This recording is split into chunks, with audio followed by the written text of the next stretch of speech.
Welcome to the Backpacking Bushes podcast. Thank you for joining us, everybody. With me today is my co-host, Ben McAuliffe. What is going on, my friend? Not much. How about you? You excited to learn about some food today? Learn about some food ideas. We're always looking for creative food ideas to try to, I like to eat. Improve our trips, make us enjoy it more, get away from things like cold soaking and other terrible ideas. So, all right, what's your number one ranked, most popular, most favorite backcountry meal of all time? I had it on one of our recent trips, and it's the Peak Refuel Backcountry Bison Bowl because it had like real biscuits in it that like good size, good taste, good food. Right. That's my go-to. But after 3 days of eating dehydrated food, it gets kind of old and sits in your stomach. So I'm excited for Chef CORSO to come on and hopefully teach us how to upgrade some. What's yours? Well, I'm just curious, so of all the things you've ever eaten outdoors backcountry, it was freeze-dried meal is your answer. Well, I mean, that's backpacking. I mean, if we're going like how can you do anything besides that backpacking, right? Yeah, but I mean, if it's any meal that I've had, hands down, steak, onions, Okay. Now we're talking. Yeah. You can bring perishable food, especially that first night. I've made some hamburgers that have been super amazing. I've made them over the fire. I brought a pan for them, depending upon the situation. So yeah, that's probably mine. I also like pancakes. Pancakes. Yeah. I froze our steaks so that they'd be like good when we got to camp. Like that's what everyone said. But we were in northern Minnesota in like April, so the steaks actually didn't thaw out too well. So we still cooked them and just took a little longer. But yeah, probably better maybe makes it more worthwhile.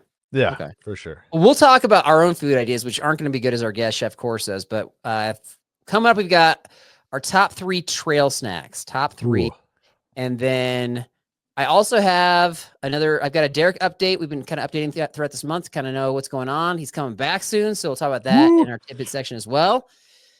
Yeah, so this episode is brought to you by Enlightened Equipment, of course. So if you're looking for ultralight custom quilts that can keep you warm after a nice meal that's just sitting in your stomach, they can help you get your base weight down, and you can bring less gear weight, more food weight to get out there. So go to enlightenedequipment.com.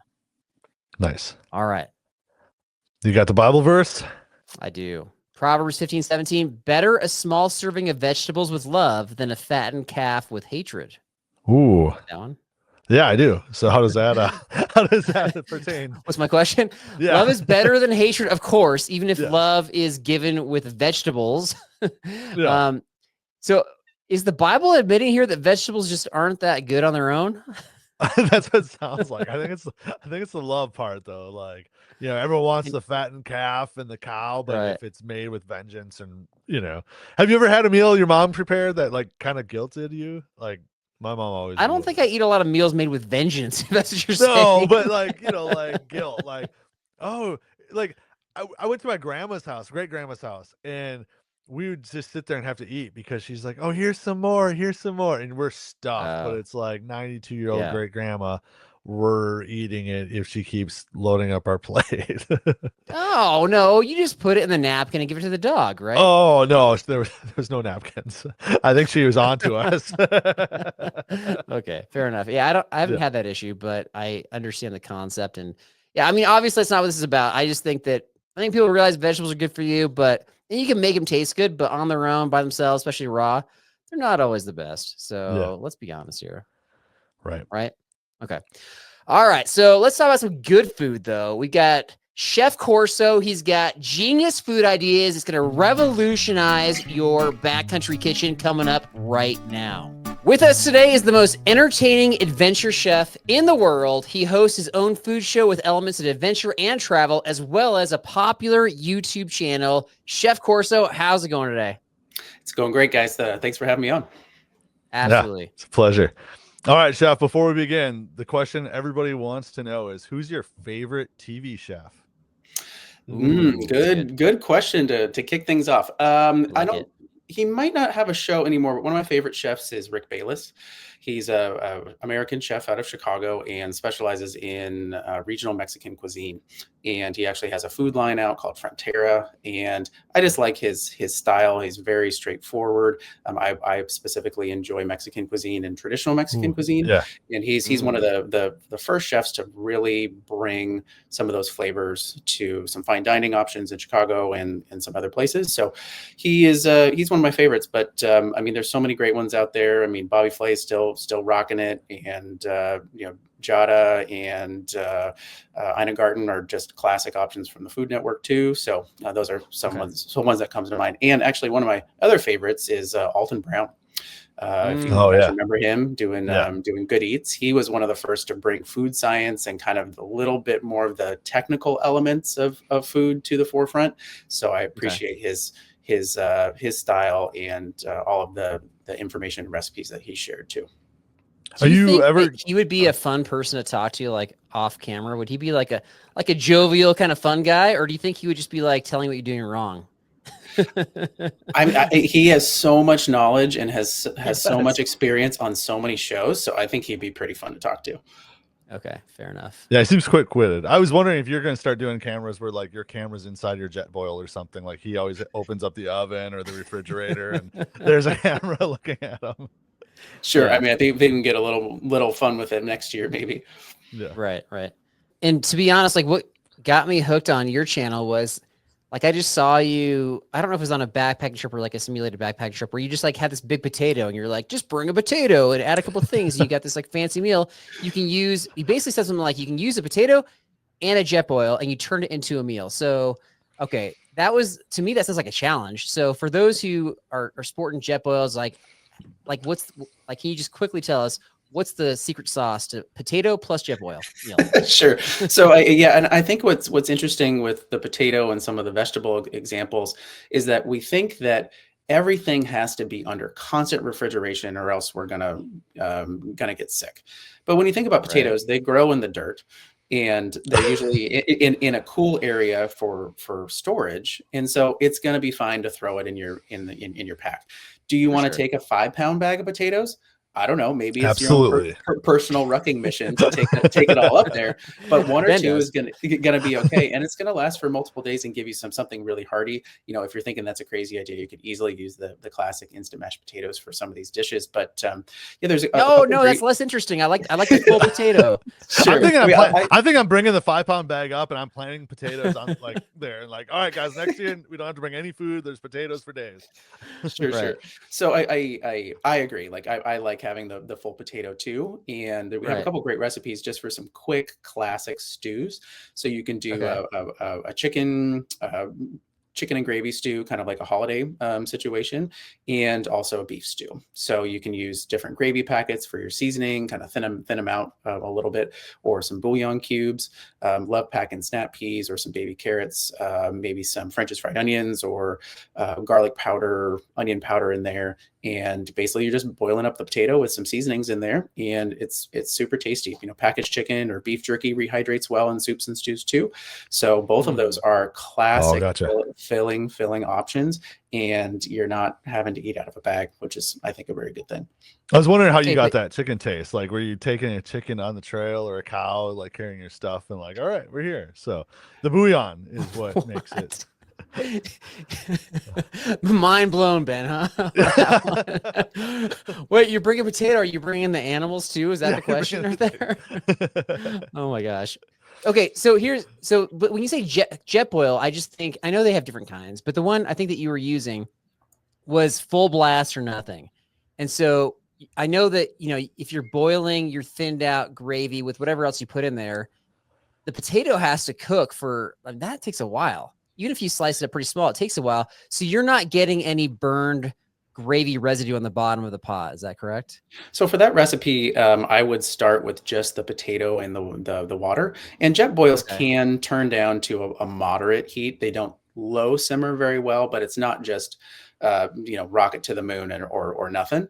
So it can cook a little bit better than just the boiling water. So I would start with some thin chunks or small pieces of the potato, so the sizes and density isn't super big, and it takes probably 5 to 10 minutes to be able to boil up. But similar to waiting for a packaged meal, it's about the same amount of time, and then you throw in your seasonings, your gravy packet, so it doesn't scorch and burn on the bottom. Okay, gotcha. Nice. That is a pro tip right there. All right, Ben, what do you got? Yeah. So what's one of your favorite home cooked meals that you're able to replicate in the backcountry? Like when you're talking about the potatoes, I'm thinking like Carl hasn't made mashed potatoes because it's just boiling potatoes and water. But what's it's not. What are you talking about? Yeah, it is. The mashed potatoes. You just boil. Yeah. No, there's a lot more to it. Incorrect. What? Okay, we can settle mashed potato. I don't know. Ingredients later. What's the question? You just want I don't know. You got me potatoes? all like, yeah.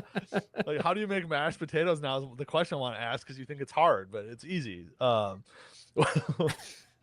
yeah, and we actually have a couple of loaded mashed potato bowl recipes that are awesome. Okay. Yeah. So the question I asked, that's not your question, Ben. That wasn't my question. No. Do you want to try again? Yeah, I'll try again. What's one like meal that you love at home that you're able to replicate in the backcountry?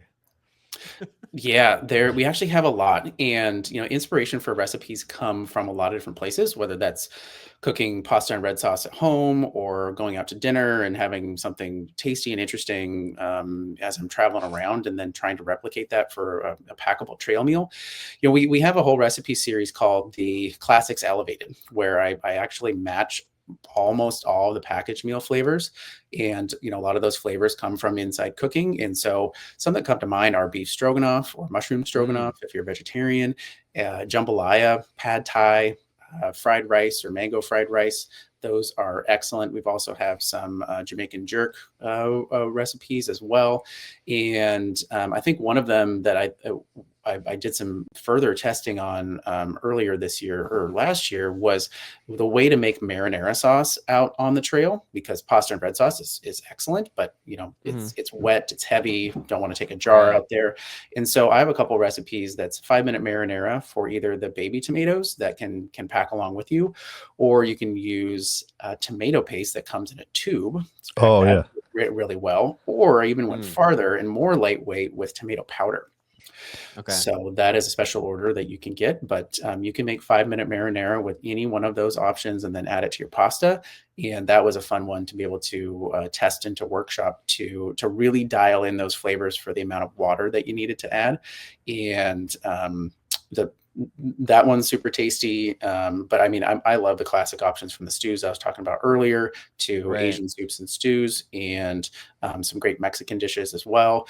For me, for meal planning, it's also sometimes really hard because I want to eat all the flavors, and I have to really dial it back. Okay, so what do I want to eat on this 5-night trip?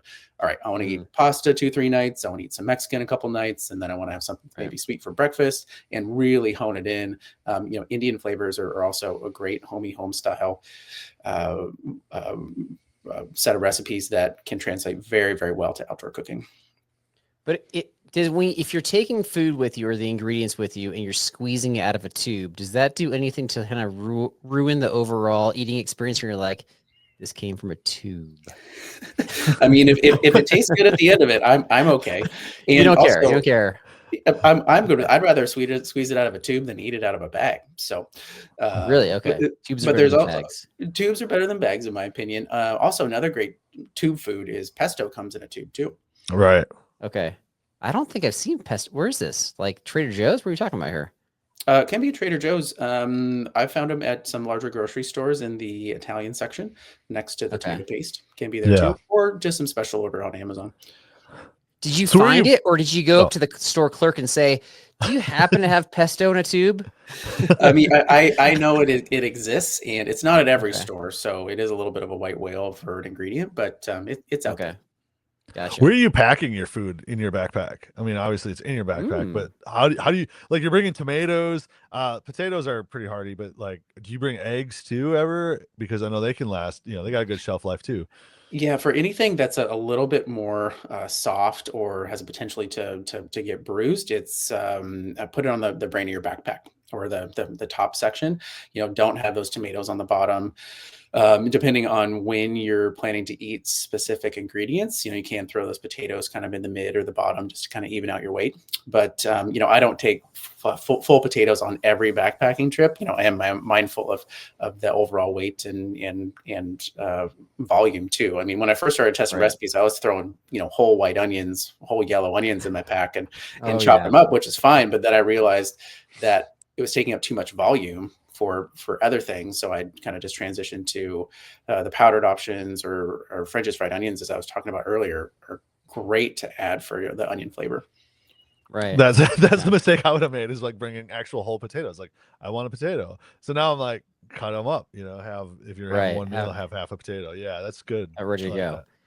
Yeah. So people, as we're listening to you share all these ideas, I know we can't, process everything. So we're gonna have links in the show description to some of the YouTube videos that go along with this. But I think this is hopefully inspiring folks to kind of up their food game. So I got one last food specific question, because I think you did a separate video on this one. And how do you make a good trail taco? Yeah, trail tacos are the best.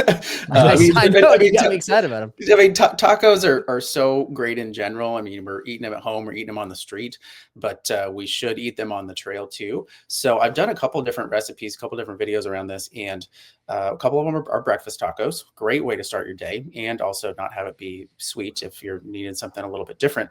And so some ingredients you can look to for a breakfast taco are powdered eggs, and they hydrate nicely, and it'll be able to give you some scrambled egg kind of experience. You can get some dehydrated flake beans, and those can hydrate as well. And textured vegetable protein or TVP or any of those plant-based meats can last for multiple days, and if they're already prepared, can last for multiple days, but the TVP can last pretty much forever.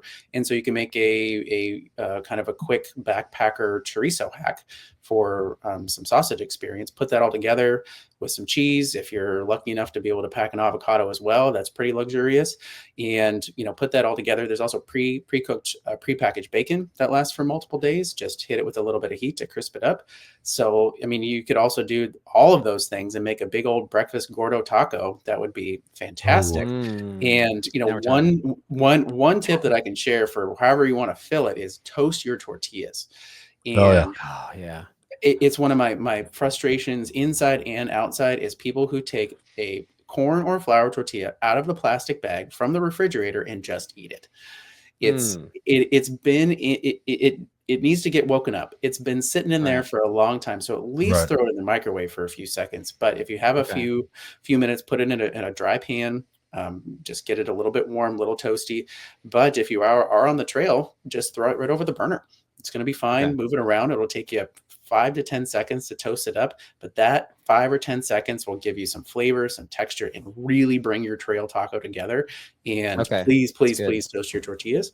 But then for dinner or lunch options is you can rehydrate beef jerky and add some fajita veggies for kind of a steak experience.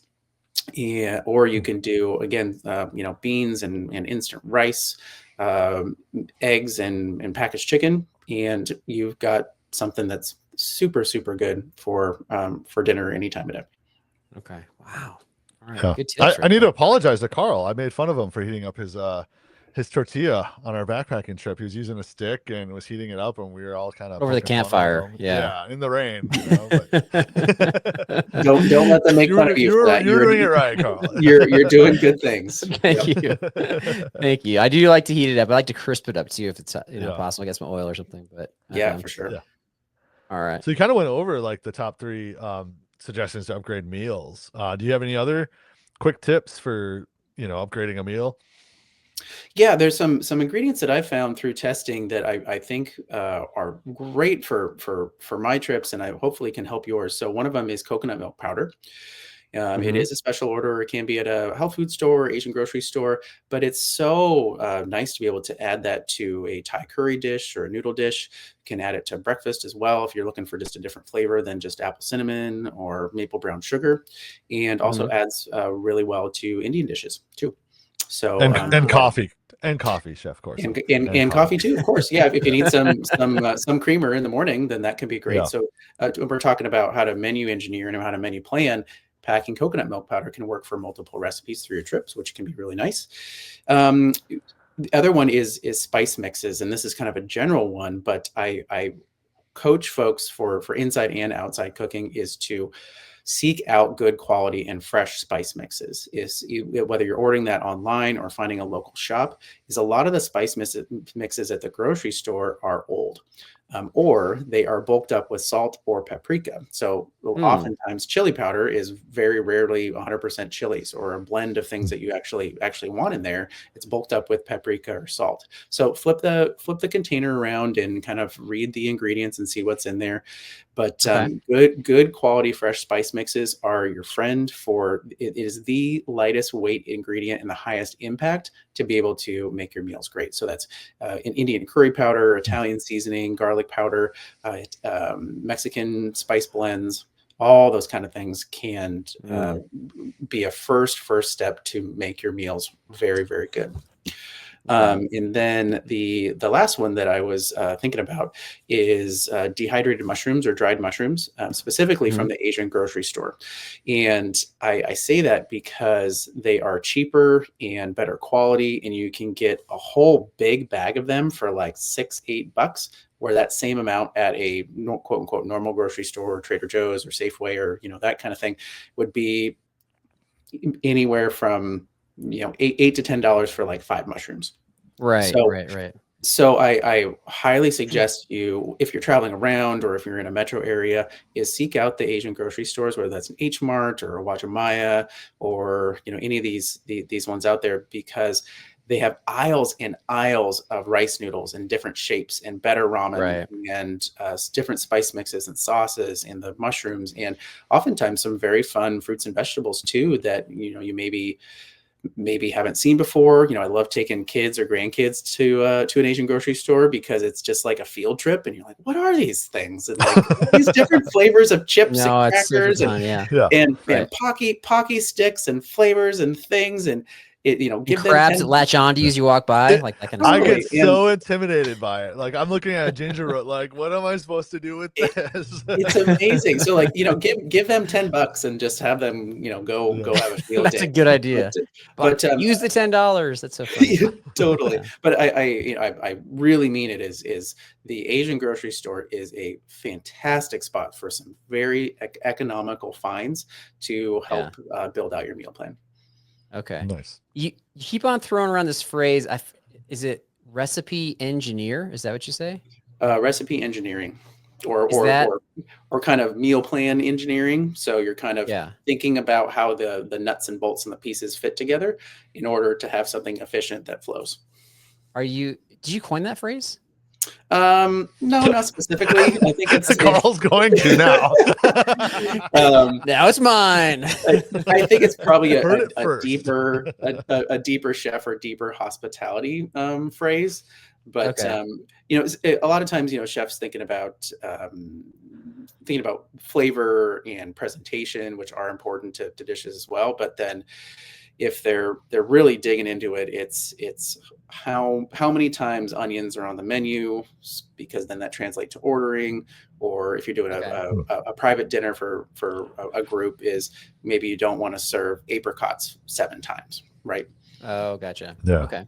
I always wonder, like, it's fun seeing how your mind works as a chef, because like I watched the show Chopped a lot when I was working as an EMT, and like the baskets don't even make sense, and I'm like, I don't know what I would do with like ginger snaps, for just like you have to reuse it. You can't just do it. So it's fun to see how you're like, well, rehydrate beef jerky and you can kind of have steak. It's like, well, that's so simple, but yet, not a lot of people think of that.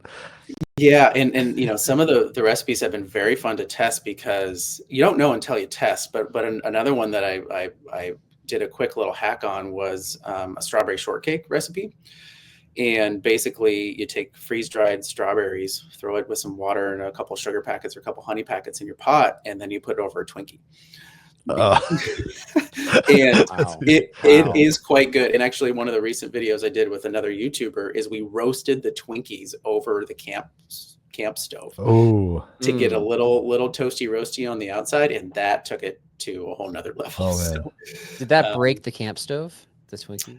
It did not. It didn't quite ooze out, and we didn't go into a wormhole or anything. So we survived. That's so funny. Oh my gosh, wormhole. It's now time for our lightning round. This is something we've been doing the last couple months. Popular part of our show. You got 1 minute to answer as many questions as you can. They could be about anything. They could be some food questions, backpacking questions. They could be some off the wall crazy questions. I think our record is at 12 or 13, Ben. 12 or 13. I think was it 13? I feel like it was 13 with I don't know. Alicia, on average, right? people can answer like 6 to 8. So if you're doing better than that, you're doing great. And then we got a prize at the end of the season for the guest that can answer the most. So I hope it's you, because it's you get to cook a meal for me and Carl if you win. Awesome. That's the prize. That's the reward. Okay, so the timer starts once Ben asks his first question. So Ben, you ready? I'm ready. All right. Chef Corso, you ready? Ready. All right, here we go. Ben, go for it. All right. Weirdest animal that ever visited your campsite from your food aroma cooking? Possum. What's the best place to go backpacking? Pacific Northwest. Favorite TV show? Man, oh no. I don't watch a whole lot of TV, but I'll say Good Eats, Alton Brown. All right. What's a piece of gear that you stop bringing, no longer bring? A long-handled spoon. Oh, that's fine. Is Snickers a candy bar or a protein bar? Snickers. And specifically Snickers almond. Oh, okay. Are you more afraid of Zerg or the Oompa Loompas? Oompa Loompas. One item you must have backpacking. A chef knife and a spork. What is an underrated food item? Ooh. Rice noodles. How do you like your eggs? Over medium and scrambled with cheese. And stop. All right, Ben, how many questions you got there? 3, 4. I got 4. Okay. 5. I got 4. Okay, and I got 4. I think I'm counting correctly. All right, 9. So that puts you firmly into, I believe, second place. Congratulations. Well done. Solid. Well done. Yeah. All right. So any reactions to anything you said there, Ben? The possum, I think, was one. And then I did ask the Snickers, is it a candy bar or protein bar? Because on this show, Carl... Energy bar. Energy bar. Sorry, energy bar. Yeah. Oh, sorry. I thought it was an either or. Yeah, that's an interesting one. So I'm not sure if you watched the YouTube video where I did kind of some deep dive into this. Oh no! Wait, what? No, I must admit, no. This is like this speaks to my heart right now. So okay. I got to go back and check this one out. So yeah, earlier this fall, I had this question as a curious chef and a former product developer. Like I know how a lot of these products are made, and I was like, which is healthier, quote unquote? Is a Snickers bar or a Cliff bar or a muffin or a cookie? Because... I did that on our show, but I only did Cliff Bar and Snickers bar, but I compared calories and ingredients. Anyway, sorry, go ahead. So check it out, because I mean, I went sort of a deep dive into all these bars, and I put all of the caloric and all the micros and all the macros next to each other, and some of the ingredient listings of probably 24 options. Not everything, but a lot. Okay. And the other thing I love about food is what I call food form, where a calzone is not a pizza, right? But it's the same ingredients, but it's a different menu item. Or the question of how do you like your eggs, right? Where your body doesn't really care how you eat 2 eggs. It gets calories, but then over easy, over medium, hard boiled, scrambled are also different. And then we all have our preferences around that. And further along with the bar question of, okay, so peanut butter and chocolate Cliff Bar is very similar to a Snickers, but one is a little bit more accepted as a candy or a snack or a treat. Okay. And one is like, oh, well, that's energy for the trail, and that's okay. Right. So, I mean, I put them all next to each other, and you can, check out the video. I also interviewed 2 nutritionists, because I'm not a nutritionist, I'm a chef, to really dig into this. And my Okay. my synopsis of this is: one, you do you however you want to eat, but Mhm. so many of them are so close, within 30 to 50 calories of each other, or a couple grams of protein or a couple grams of fat here and there, that it's almost a push. So there's a lot of chefy shows out there, a lot of Food Network shows, whatever. One of my favorites over the years is a show called Cutthroat Kitchen, where every contestant gets a pile of money and they try to hang on to as much as they can throughout all these challenges, but they're bidding on sabotages to sabotage their opponents. So Mhm. if you were on a show called Backcountry Cutthroat Kitchen, my question is, which sabotage would you be most likely to bid on, and which one would you not mind enduring? All right, so I'm going to give you Mhm. 3. First one is build a campfire and use that as your only heat source. Second one is use Mountain House chicken and rice and whatever else you can forage to make gourmet chicken and rice. Mm. And the third one is release a bear into your opponent's backcountry kitchen. I mean, that's pretty terrible. The last one right there, because you're not getting anything done. So I'd probably bid pretty high on the bear. Okay. The campfire, I think you can maybe forage for something without a campfire, but that would be kind of a moderate one that I'd spend a little bit of money on. I think that Okay. the last one's the easiest, actually, because the chicken and rice is a pretty blank slate and pretty solid. Already has seasonings in there, so you maybe Oh, just forage for some spruce Oh, tips or some ramps or okay. some wild berries, and that could actually jazz it up not bad. So I wouldn't Wow. mind Hmm. Okay. mind doing that. Yeah, I was thinking about this question too, of some other random ones, because I know there's a whole bunch of wacky things that they come up with, but like one that I was thinking of having some contestant get honey from an active beehive Oh, yeah. would be terrible. Yeah. Do you see Bear Grylls do that one time when he was trying to survive? And then he's like allergic, so his face was just like Not good. Yeah. Yeah. But one that I was thinking would actually be sort of fun to see is if you take all the chef knives away from people, and no knives at all, no pocket knives, and you just let people use sticks and rocks to Rocks. Yeah. make their meals, Yeah. because we have mortars and pestles, we have rotisseries in things, just to like really get back to nature and to pulverizing and making things with some of the tools that we've created. So I think that would be a really fun one, just to it wouldn't be too challenging for folks. Right. That's a good. I like that you came with your own ideas. That's awesome, man. Yeah. That's awesome. Okay. Love it. I'll tell you what, if we produce this show, we make it happen, we'll send you the first invite. Sounds like you're ready, and you'd probably win, being honest with you. So Backcountry Cutthroat Kitchen. that's right. You started a company called Outdoor Eats. Can you tell us about it? Like, what's this company all about, and what you got going on? Yeah, Outdoor Eats is a company and community that I founded to help us all eat well outdoors. So I'm a classically trained chef. I trained in Napa Valley in northern Italy, and I've been in the food industry for over 20 years, of multiple positions within restaurants. I was culinary consultant. One of my main positions was as a research chef. So I got to test and develop new food products in a test kitchen, and have always had this sort of curious mind about food, and not only how to create a good meal, but then how does that come about. And so a lot of my positions and things that I was testing before was ice creams and salad dressings, sandwiches, soups, and salads. So very classic options. I've never really worked in anything super fine dining, and that's never really been my style. I just like really solid, tasty food, and also figuring out the best way to be able to create that. So I'm from the Great Pacific Northwest. Grew up outside of Seattle, Washington, in Port Angeles, Washington, at the base of the Olympic National Park.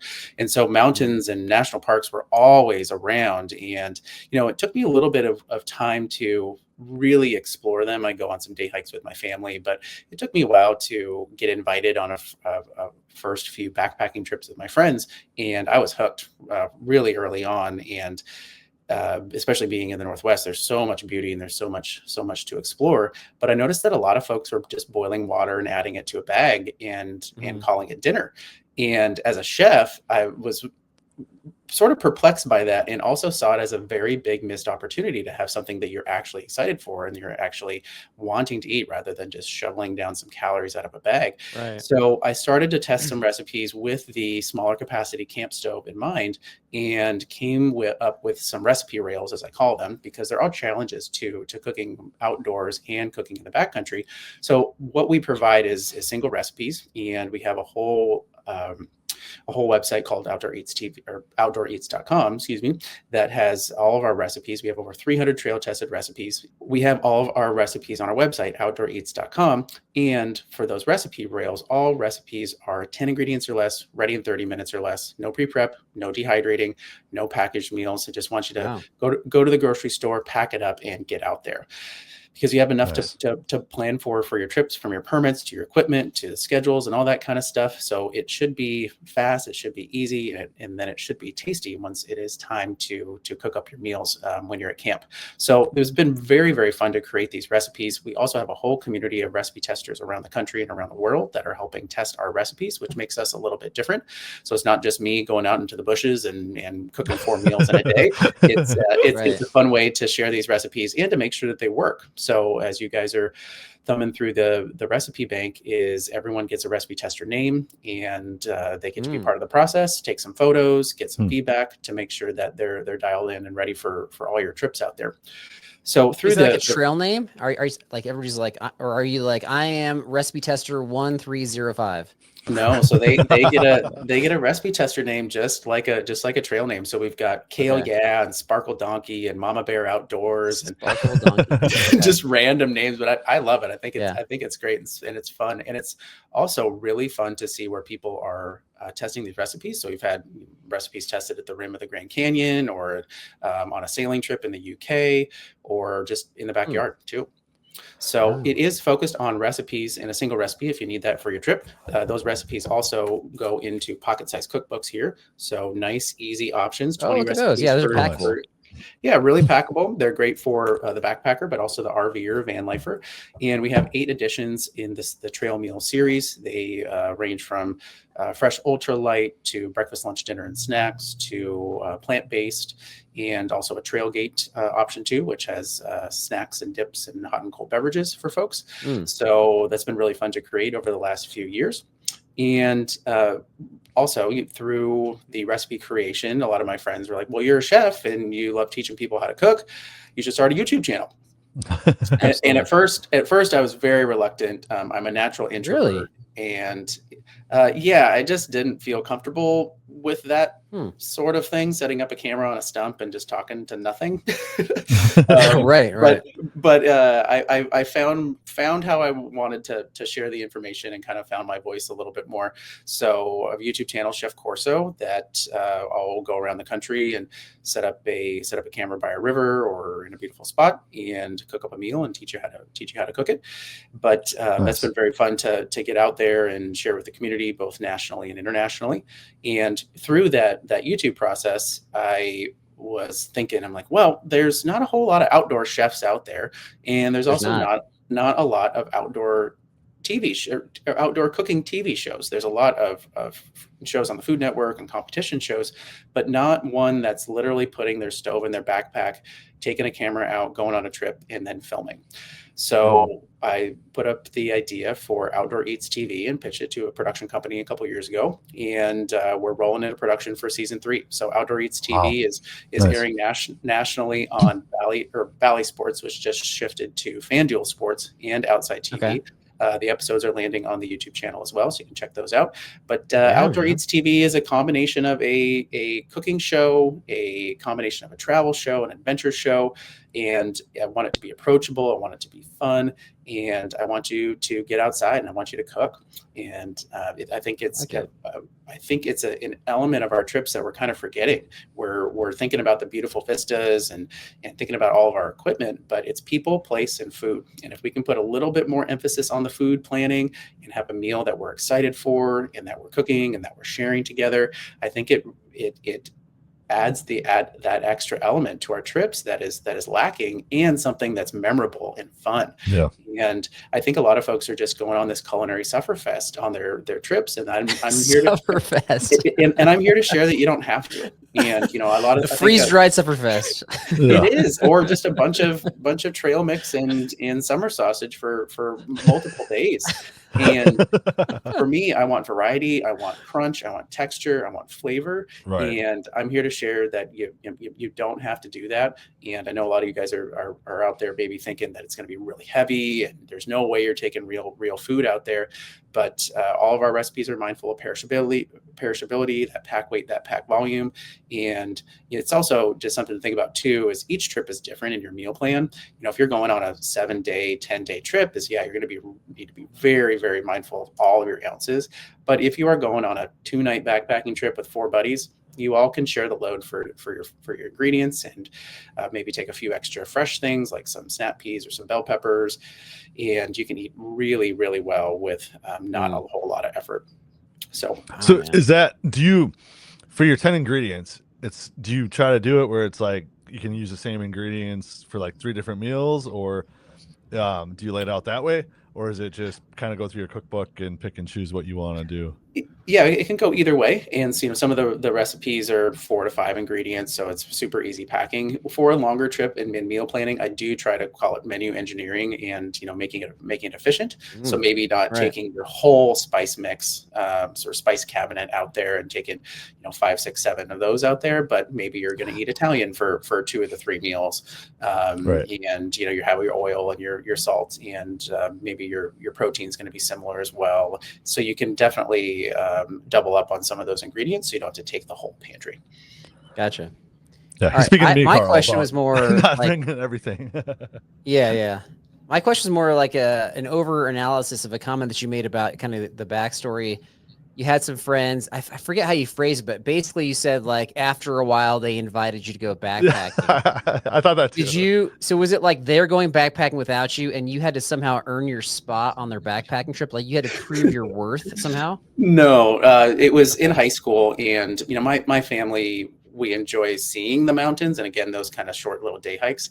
But my parents were not campers, so it was more of, I think for going to the outdoors, you know, besides cooking, it can be intimidating just on an equipment perspective. So I didn't have a backpack, didn't have a sleeping bag, didn't have all that stuff. So they invited me, they let me borrow their stuff so I could test it out. And so I'm really happy that they're able to do that. But I think that's kind of a similar story for a lot of folks, because you don't want to drop $1,000 on an activity that you're not going to do again. So Absolutely. Yeah. Fair enough. All right. But I think they were happy that they invited me, because I brought better snacks and cooked real food. that person's always invited. So to be one of your food testers, like some of us have problems with falling directions and think like the oxygen packet that come in dehydrated food is seasoning packets. Would they be good to be recipe testers, or? I mean, it sounds like that's a personal challenge. I don't know if I can help with, but all the recipes are meant to be very straightforward and fast and tasty. So chop, turn on burner, stir, and I'm not in the business to make them complicated or to make them super gourmet with a bunch of crazy ingredients you have to provision for. So anybody can be a recipe tester. You don't have to be a classically trained chef or even super experienced in the kitchen or on a backpacker stove. So they're meant to be easy for everybody. Nice. So what is your number 1 ranked most popular, absolute favorite backcountry meal? Yeah, that's a good question. I think when I was thinking about this question, and there's one from the YouTube channel this year that has been the most popular, and it's sort of a funny one, and it's peanut butter and jelly grits. And wow. it is like 4 ingredients. It's water, grits, and peanut butter and jelly. And I actually use Jiffy cornbread mix, and it hydrates up just like grits or just like polenta. And then you add your favorite peanut butter and nut butter and your favorite jam or jelly. And it is a fantastic way to start your day. It's filling, it's lightweight, bulletproof as far as, you know, hanging out on the trail for multiple days. So that has been the one that's been the highest rated feedback, just being so easy, and then it really blows people's minds that that can be a different option for breakfast rather than just an oatmeal packet. How do you go from grits to cornbread? Like, do you just look at, like, you're making cornbread and then stare at it? So, like, so this let's is eat this. Let's see. yeah. So this is where I'm pretty curious about food. So what is cornbread? It's cornmeal, some sugar, some seasonings, and some leavening agent. So it wants to grow up to be cornbread. So on one of the one of my day hikes with my buddies, I'm like, hey, we're gonna try hydrating Jiffy cornbread mix to see if it can turn into grits or porridge or polenta, like, you know, like that kind of soft situation, because you can't really bake with these camp stoves. And it came together super quick. You're looking at a 3-to-1 ratio for water to grits, and so 1/4 cup of grits or cornmeal can give you a very, very good portion. And it's also super versatile. So you can add, you can do bacon cheddar grits for breakfast. You can do Mexican flavors for a tamale bowl. You can do sun-dried tomatoes and Italian seasonings for an Italian twist, or just classic Southern with some Old Bay seasoning and some summer sausage. So grits, polenta, however you want to call it, they're all pretty much the same, is a fantastic ingredient to pack along. And that recipe was the one that people enjoyed the most, I think. For me personally, I love making pad thai. You know, thin rice noodles. They're cheap, they're easy, they're lightweight, and you can spice it up with some different seasonings and some curry paste if you like, or also packing some fresh veggies, from a lime to snap peas to green onions, peanut butter, coconut milk powder, and make a fantastic version of pad thai out there. All right, Chef, man, we really appreciate you coming on the show. So much fun. Those that want all of this good stuff that you've been talking about, they want to follow you on YouTube, they want to check out Outdoor Eats, they want to get these recipes, they want to be making the best food out on the trail. What do you have coming up? What do you have going on? Where can they find you? All the above. Yeah, so all the recipes are at outdooreats.com. If you do want to sign up as a recipe tester, I do have a little form on there as well, and would love to have you. And we're always looking to test some more recipes and add them to the recipe bank.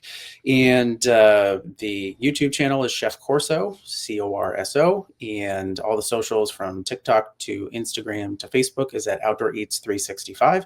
And then for Outdoor Eats TV, you can check your local listings at FanDuel Sports or Outside TV, or you can find their episodes on the YouTube channel as well. So you can check all that out. And, you know, what we're planning for 2025 is, I mean, I'm still traveling and vagabonding around the country and teaching some workshops along the way, and promoting the cookbooks, promoting the television show. And we actually filmed the first episode of season 3 in August in Switzerland and Liechtenstein. So you can stay tuned for that. That'll be airing in July. And I got to go eat cheese in an alpine valley after going on a hike with an Olympic skier. It was great. Nice. Really, really fun experience. So a lot of different things going on there. A lot of different things going on, but all of them were great. And so it's been fun to create those stories and tell those stories around food and around the outdoors in a slightly different way. So I really look forward to a lot of you guys checking that out.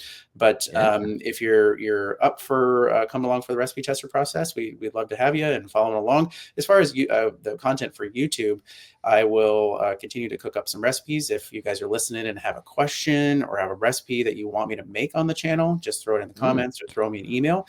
And also do a lot of equipment reviews and kind of some packing tips and tricks too. So, but anything you'd like to see on there, please let me know, because it's fun to create those.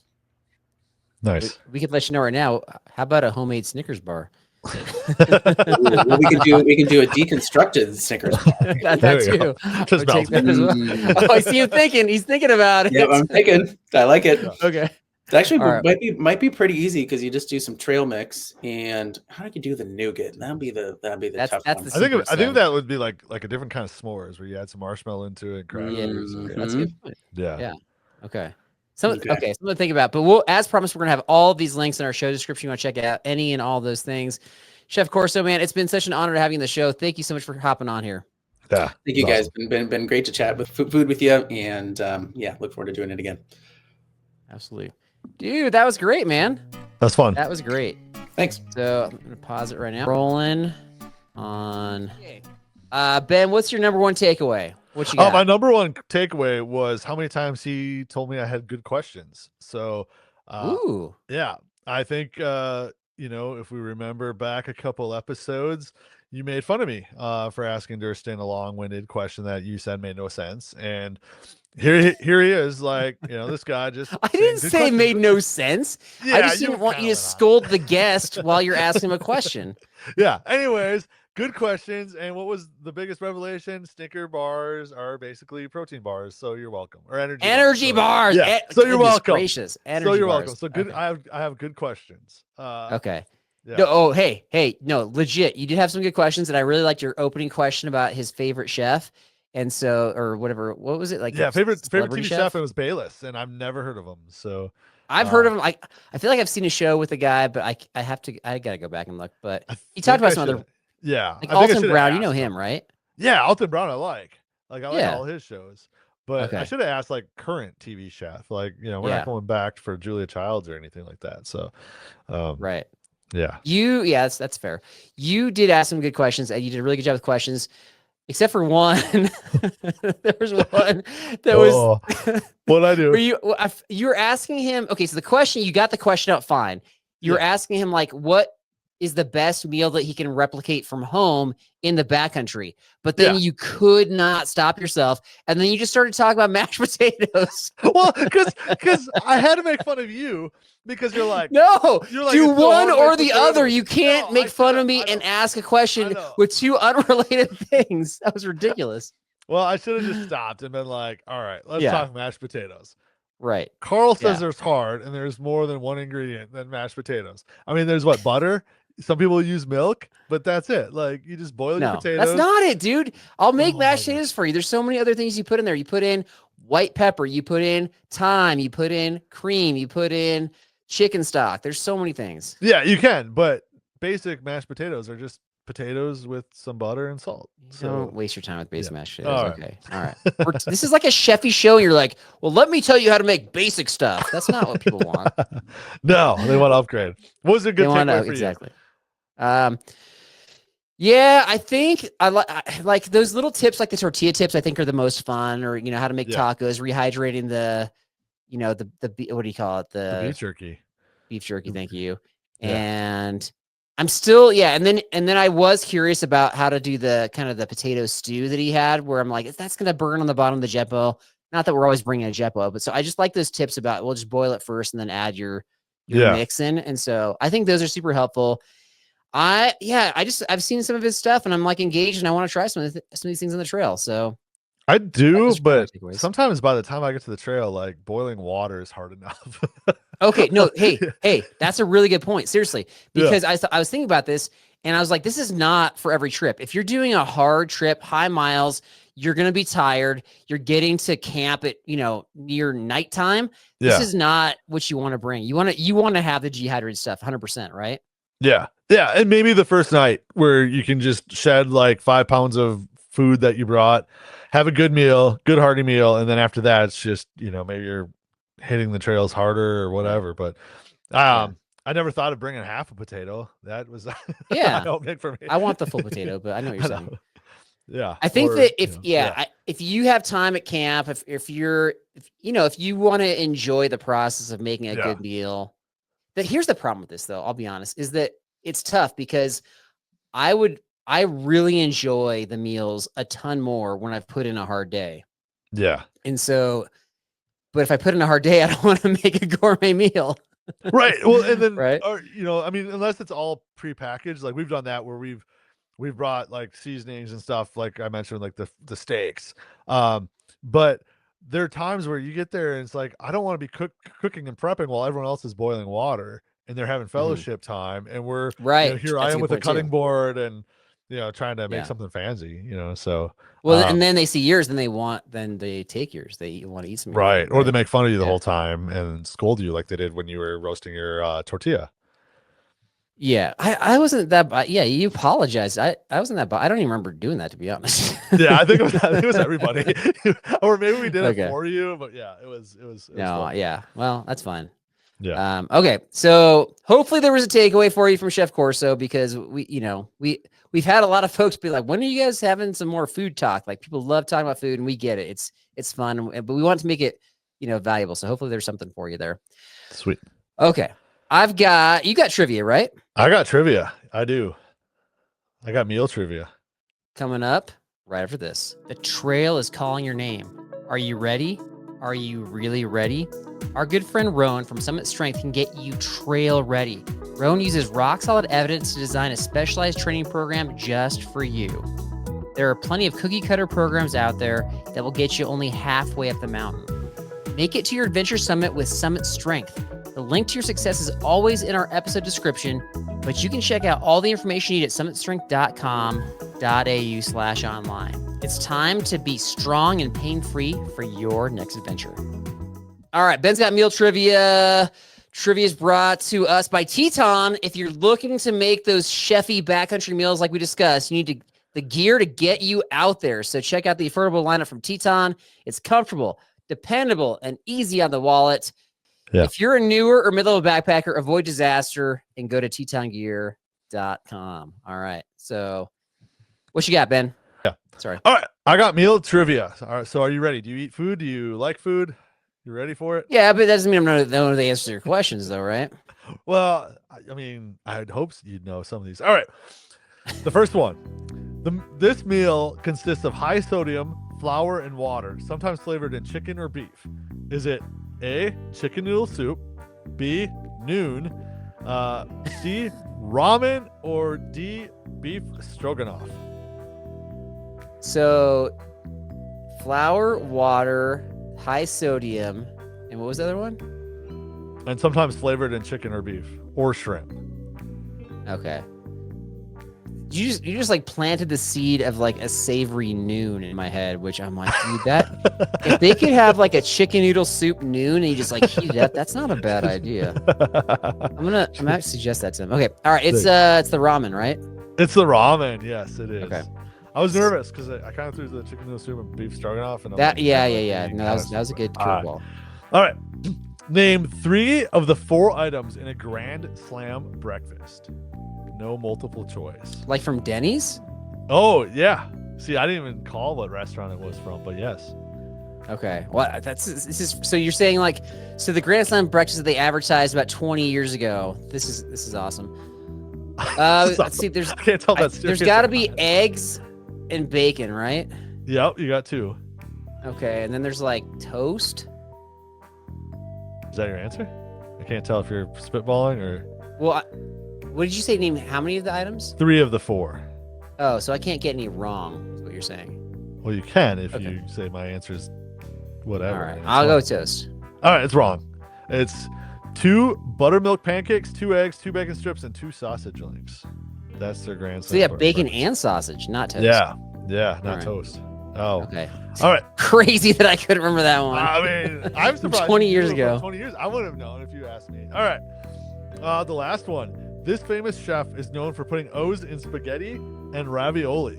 Is it A? Chef Boyardee. Oh, let me get through the question. All right. Well, I'm excited about it. Sorry. Yeah. All right. No, I was gonna. Do you know his first name? Because I was gonna trip you up with his first name. Edward. Ettore Boyardee. Okay. So nice. You got it. You passed. All right. Thank you. Yeah. All right. So speaking of food, we mentioned we got our top 3 trail snacks. It's time to reveal. Ben, what are your top 3? What you got? Oh, do you remember what I brought when you ate in my van? It was my favorite. Like fruit by the foot? Yeah, well, but I had Gushers. Okay, Gushers. Yep. I didn't eat those in your van because they were all eaten. So yeah, that's it. I have the container, the box, empty box, because I brought them all 24 of them. Gushers, beef sticks. I love beef sticks, like jalapeno, different varieties, and then Chex Mix are my top 3. So Gushers, beef sticks, Chex Mix. Those are like very different. You have like super sweet chemically. You have the savory crunchy, and then you have the protein. So you got a mix there for sure. Yeah, I love it. All right. Obviously, one of mine is the Snickers energy bar. So I've got that. Yep. And then I keep on mentioning moon cheese. I love the moon cheese. And then the third one is I've been using more, I'd say, the last couple of years, which is the honey stinger chews. where Ooh, they I just like have the those. best flavors, the cherry cola and the Stingarita lime. Yeah. And I typically will have those either in the Pomegranate, too. morning or not too long before we get to camp. So I have energy to kind of, do all the camp chores Yeah. right when I get there. Did you said those are the caffeinated ones? I think both those are caffeinated. Yeah. Okay. Yeah, I had the cherry cola ones, and those are really good. But same thing. If Yeah. I'm about doing like a long push up a hill or something, I'll down a whole packet of those caffeinated ones and do it. Yeah. Okay. Though, and speaking of that, the caffeinated ones, the like Bolt makes some chews that has like the yerba mate caffeine, which is more like the green tea caffeine, which is not as like energy spiky as these other ones. And I definitely feel like more kind of long-term sustained energy with the Bolt. Their flavors are fine. I just don't like the flavors as much as the Honey Stinger ones. Yeah. No, So, I agree. And I was more nervous because I don't like doing like coffee in the morning as much. right. So I get nervous, like kind of weaning myself off backpacking. How my headaches, if you get headaches or whatever from all the coffee and lack of caffeine. Right. So I like bringing them Yeah. as like a substitute for all that. So it's good. Right. Oh, okay. That's good. We got some interesting, Yeah. like diverse options there. Okay. All right. Last tidbit I've got. I mentioned we got a Derek update, and so Derek and I just chatted, and if everything goes according to plan, so he's coming back next week for an episode. We never recapped our summer trip where we had all the crazy things happen, so we'll probably chat about that. So it feels like I'm kind of like saying goodbye to Ben right here, but I'm not, because for those that have listened to the show for a while, you know that Derek does a terrible job showing up to interviews. And I think, what is he, like 1 out of every 4, maybe? And I just really enjoy having Ben as part of the show and doing the interviews. He's, I poke fun at him for asking questions, but he really is a lot of fun. And he does a really good job connecting with our guests and kind of helping to create long-term relationships with them. I appreciate that. Ben's going to be part of the show moving forward. When Derek can't make the interviews, I'm going to lean on Ben to be the co-host for those. So that's kind of where we're going with this. Yeah. Yeah. Love it. Okay. All right. That's all I got. Got anything else? Right. Yeah. Remember, if you're not eating food, you're not eating. Okay. Have a good week and God bless everybody.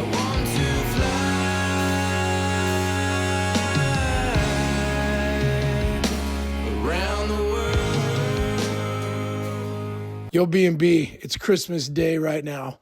But last night on Christmas Eve, I took the family, after going to more family's house, around the neighborhood to look at some of our favorite Christmas lights. And while roaming the neighborhood looking at the lights, there were tons of dudes wearing pajama pants and stuff like that. And I'm about to pull a bunch of dudes' man cards right now and tell them, you are not a man. You need to find a changing place and get out of those. And then after I decided not to do that and just to enjoy the lights and my kids and family and everything, I was like, man, I said, Lord, thank you that I don't have any friends like that. I'm so grateful that I don't have any friends like that at all, that go around wearing pajama pants, only to realize halfway through that prayer of thankfulness that I do. His name is Derek, and apparently he's coming back. He's returning to the B&B. I want to be one of the first ones to welcome Derek back, but I'm not welcoming back his pajama pants.